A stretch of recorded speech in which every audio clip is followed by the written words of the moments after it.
Good morning. Happy Wednesday. Welcome to your early morning intuitive guidance. I'm Dr. Bonnie Nussbaum, here with some words of wisdom to start your day off well, keep things moving in a healthy, good direction for all of us. So we'll give it a minute until everyone pops on, but I feel like I'm right on the edge of getting a cold. I don't have time for that, so we'll get the old thymus gland working here. Good morning, Carolyn. Welcome. Glad you are here. You're the first one popping on today. Just doing some tapping to get the immune system working. Good morning, Joe Neal. Welcome. We'll give it a minute for everybody to pop on. I have to tell you, first of all, today's card deck we haven't seen in quite some time. And second of all, this card, whoa, this card. Well, and haven't I been saying that for the last however many days? I again believe there are no accidents. There's a divine unfolding here. We are being supported. And there was something, I know what it was. It was the card we read in my coffee group yesterday.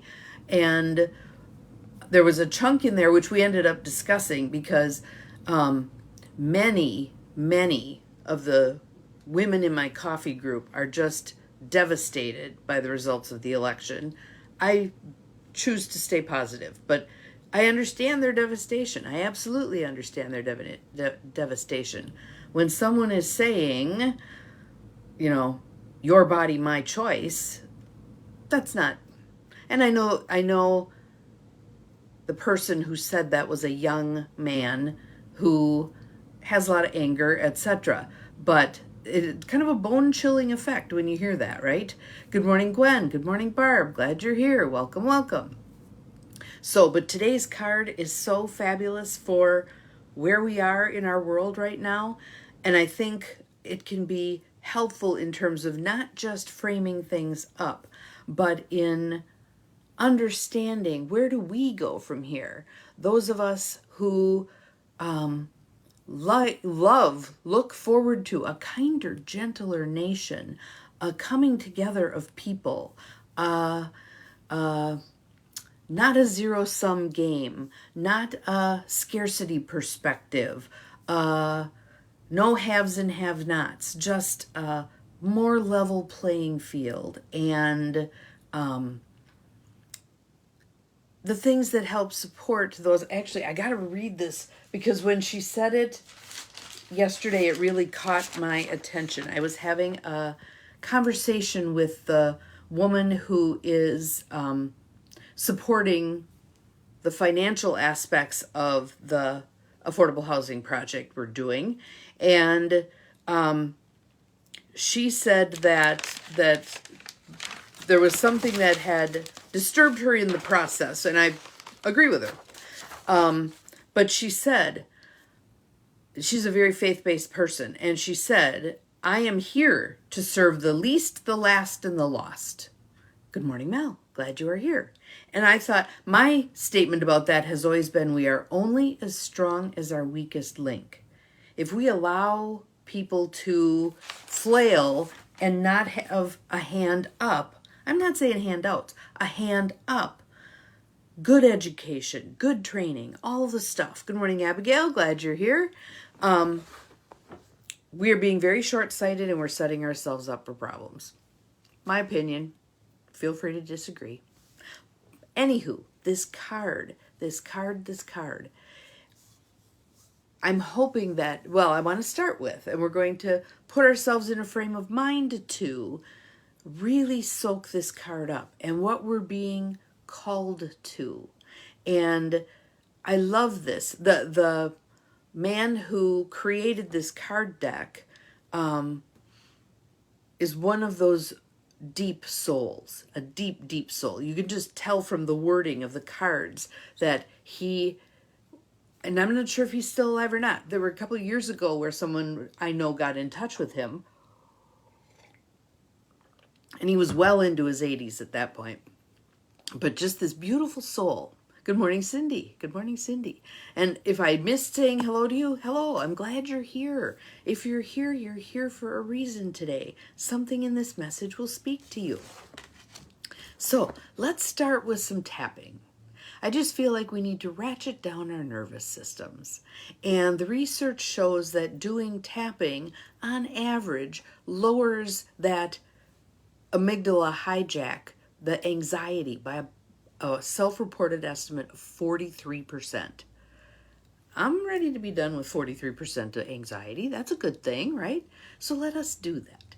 Side of the hand, we'll do call and response. I'll say it, you repeat it out loud yourself. Even though I have a ton of anxiety, I still love and accept myself. Even though things are very uncertain right now, I love and accept myself anyway. Hello, Bobby. We're doing some tapping. Even though I have no idea how things are going to turn out and I'm afraid, I have faith and trust. Okay, inside corner of the eyebrows. Faith and trust. Hello, Beth. Glad you're here. We're doing some tapping. Outside corner of the eyes. Allowing the unfolding. Under the eyes. Taking good care of myself. Under the nose. Focusing on what I can do. Under the mouth. Letting go of what I don't have control over. Collarbone. Speaking my truth. Under the arms, like where your bra strap runs along. Speaking my truth. Around the crown of the head. Kindly, lovingly, and firmly. Inside corner of the eyebrows. Out of chaos, order. Outside corner of the eyes. Raising our vibration. Under the eyes. Keeping our vibration high no matter what. Under the nose. At the center of life's storms, I stand serene. Under the mouth. Letting go of what ifs and yeah buts. Good morning, Linda. Glad you're here. We're just doing some tapping. Collarbone. Stepping into groundedness. Under the arms. Opening myself to the universe. Around the crown of the head. Becoming an instrument of peace. Nice deep breath in. And out. There are 9 of you with me right now. I'm so excited to share this message with you and have 9 of you take it out into the world and imagine the ripples.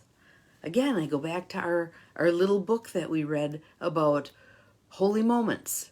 That when we experience a holy moment, when we create holy moments, when we share holy moments, those reverberate too. Yes, the crappy stuff reverberates, but the good stuff reverberates too. And we can choose to use our time, energy, money, etc. to reverberate the good stuff. All right?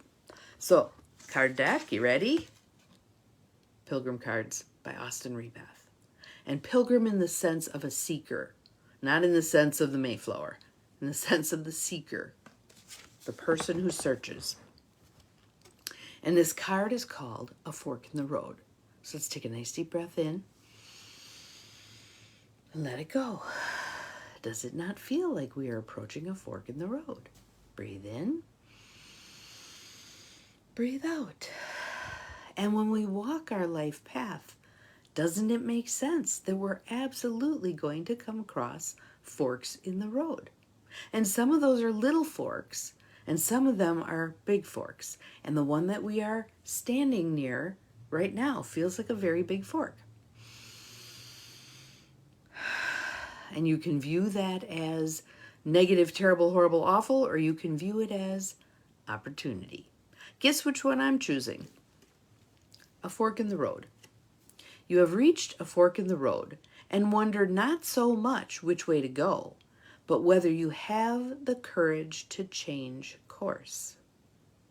How long have you seen the path as arduous? Hello, Lisa. Glad you are here. The way forward blocked, the end uncertain. Standing at this fork in your life, you see the possibility of a new direction which asks simply that you see the world differently. Now that's a simple ask. It is not a simple answer. Know that I know that.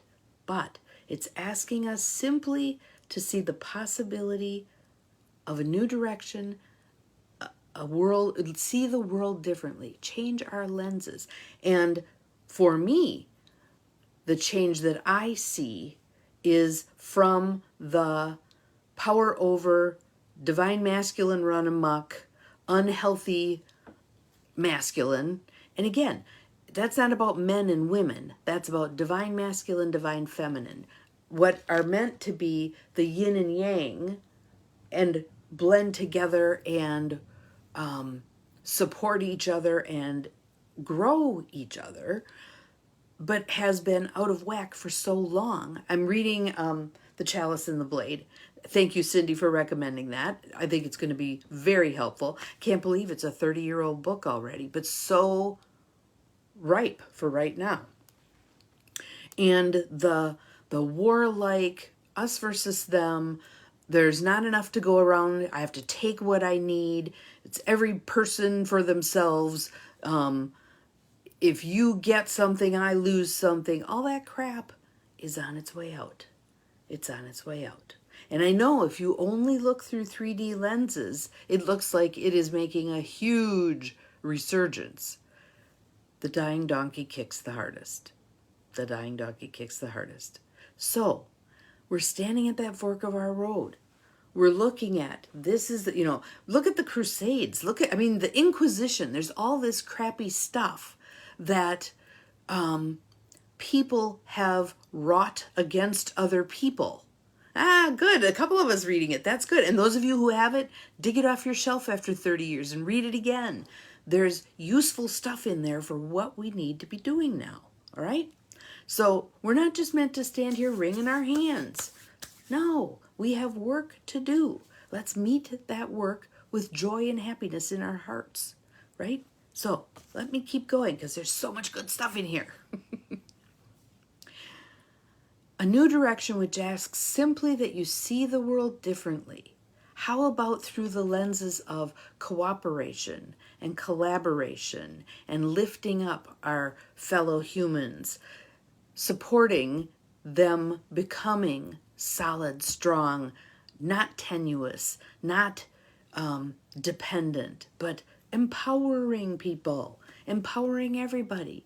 And is everybody going to be willing to be empowered? No. So be it. But we offer what we have and allow those who wish to take it to take it. We're sharing. We're sharing. And the more we share, the more gets generated. Again, one of the things we were talking about on my coffee group yesterday morning was how often we lose sight of the idea, the concept, the principle that when we're doing what we need to be doing, the universe does what it can do to support us. My classic example is people in debt. And as I help them put together their I'm getting out of debt plan, and they lament how long it's going to take to get there, I remind them over and over, good morning, Cheryl, when the universe sees that you're serious about accomplishing this goal, the universe begins to bring all people, places, and things together to make it happen, to help you, to assist you. And I'm working someone through this right now who we worked through it years ago, and then she lapsed and got herself back into a pickle again. And now she's discouraged again. And I'm like, no. How did it go the last time? Well, yeah, unexpected money came my way. I was able to pay off bills faster than I thought I would be able to. I got out of debt quicker. I was able to get my new car. I was able to do the things, right? And she goes, but those sources of money that came to me were unexpected. They're not likely to repeat, blah, blah, blah. And I'm like, of course. But you have no idea what are the unexpected sources that are waiting in the wings for you to set them free by doing the things you need to do to be on that path, right? So, back we go. I'm going to repeat that sentence again. A, because I wanted to make sure it's in all of our heads, and B, because it lays the groundwork for the next sentence. And I keep derailing myself. Today is one of those squirrel kind of days. I can just feel it, you know. I have lots of things to do, and that can be a useful thing as I'm bouncing from thing to thing to thing. But it's also like, oh, crap, didn't finish that, didn't finish that, didn't finish that. We'll get there. Okay, back we go. Possibility of a new direction, which asks simply that you see the world differently. On this path, you could be the artist of your life. Breathe. Let it go. I can be the artist of my life. I am the artist of my life. Say it, please. Yes, yes, you are. You are.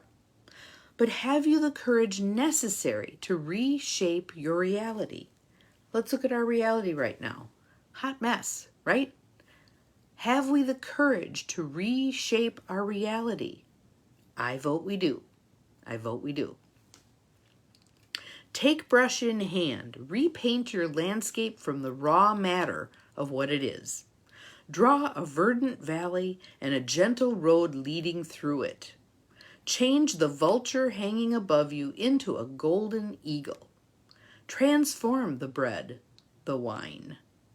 Have you the daring to imagine the way ahead as a story of triumph, and you its creator? Breathe.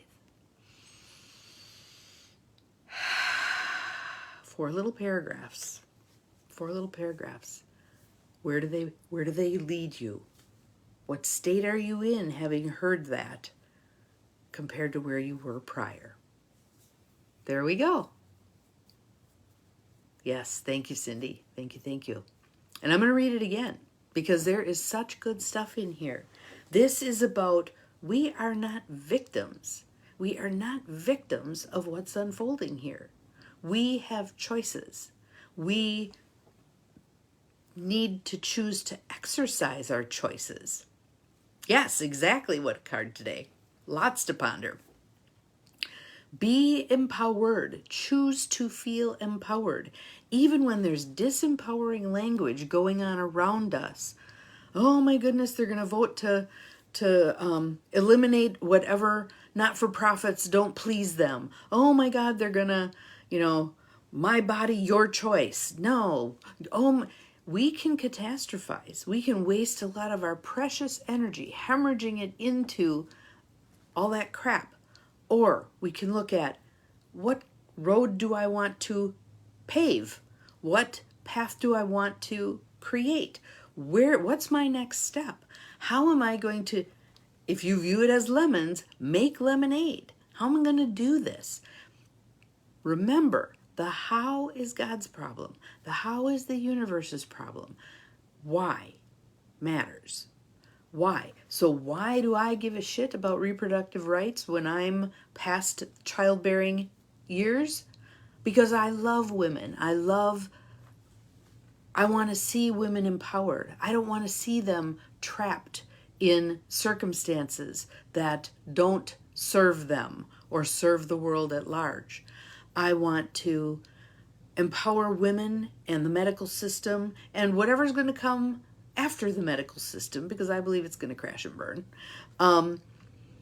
to value women's bodies as much as they value men's bodies, to value human bodies alike, and to meet the needs of human women bodies. Research. There's a paucity of research on women's bodies and how they function. You can't, and mental health stuff, one of the classic tools for mental health, the MMPI, which has had some modifications, but for years, for much of my career, the database on which the results were based were white men, middle-aged, in the Midwest. How is that relevant to a black woman in the South? So, much to change, much to modify, much to grow, much path to walk. Let me read it again. Breathe in, close your eyes, not if you're driving. Close your eyes and just soak up these words. I'm going to read it straight through. A fork in the road. You have reached a fork in the road and wonder not so much which way to go, but whether you have the courage to change course. How long have you seen the path as arduous, the way forward blocked, the end uncertain? Standing at this fork in your life, you see the possibility of a new direction, which asks simply that you see the world differently. On this path, you could be the artist of your life. But have you the courage necessary to reshape your reality? To take brush in hand, repaint your landscape from the raw matter of what it is. Draw a verdant valley and a gentle road leading through it. Change the vulture hanging above you into a golden eagle. Transform the bread, the wine. Have you the daring to imagine the way ahead as a story of triumph and you, its creator? My answer is yes. What's your answer? We can do this. We can do hard things. We can link arms, support each other. I'm going to a meeting tonight where it's a 12-month process. We're in month 4, I believe, and I'm calling it out. I'm calling out, what are we doing here? What are we doing here? How are we going to come together and actually do something? I don't want to spend this year in this process and walk away with, well, that was great intellectual knowledge. No. How are we going to do boots on the ground with this information? It's basically about making stronger communities and how you do that through small developments, shoring up neighborhoods, etc., etc. I want to put this into action. I don't want to just talk about it in an esoteric way. What are we going to do with this information? How are we going to make it matter, right? So, is this a call to action? Yes. Is a huge part of this call to action also the piece of discernment within? Yes, yes, yes. Again, we need both yin and yang. We don't function well when we only allow half of that puzzle. We need our inner work and we need to bring things out into the world. So, we need both. How will you take today's message and apply it? I'd love to see some stuff in the feed. Let's see what you got for me. All right? Have an awesome day. We'll see you again tomorrow. Remember, you're capable of far more than you think you are. Go forth.